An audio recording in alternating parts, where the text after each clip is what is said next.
క్రైస్తవులు అంటే తెలుసా? ఎవరో తెలుసా? అనేక సందర్భాల్లో క్రైస్తవులు ముఖ్యంగా భారతదేశం లాంటి దేశాలలో చాలా బలహీనంగా ఫీల్ అవుతుంటారు. తాము తక్కువ వారని, మరికొందరైతే తక్కువ జాతి వారని, తమకు పలుకుబడి లేదని, ఆర్థిక బలము లేదని ఆ విధంగా అనుకుంటుంటారు. అయితే నిజమైన క్రైస్తవుడు, క్రీస్తునందుండే క్రైస్తవుడు ఎవరో తెలుసా? చెరపట్టే వారిని చెరపట్టేవారు.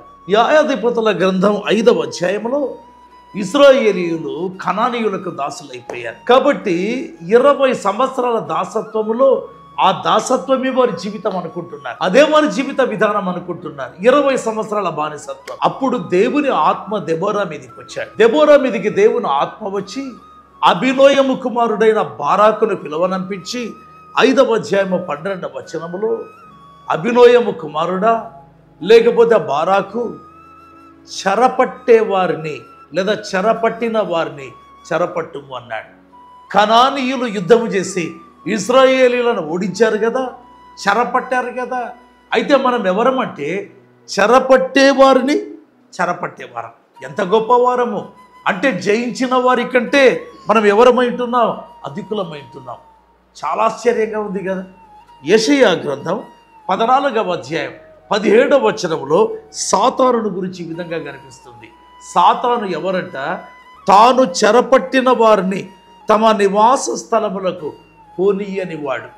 సాతాను చెరపట్టుతాడు. ఒక్కసారి త్రాగుడు అలవాటు, వ్యభిచారం, లేకపోతే అక్రమ సంబంధం, లేకపోతే అశ్లీలమైనవి చూడడం, ఈ విధమైనటువంటి అలవాట్ల ద్వారా మనిషిని చెరపట్టుతాడు. చెరపట్టి దేవునిలో ఆనందించకుండా, ఆత్మలో ఆనందించకుండా, ప్రార్థన పరిశుద్ధతకు దూరం చేస్తాడు.